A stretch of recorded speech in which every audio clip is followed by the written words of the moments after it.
How to use Filmora. Hello everyone, this is Sabrina here to help you today.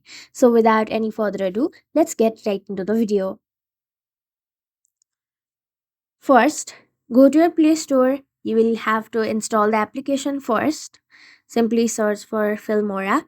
This is the application that you will be looking for. Simply install it in your device and then launch the application once it is installed.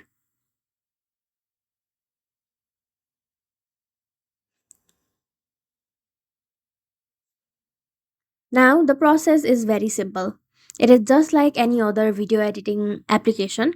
All you have to do is go back. If you want to get the premium version, you can get it from pro or premium version. Now, in order to edit it, simply go to new project, simply tap on allow, select the video that you want to edit, select import,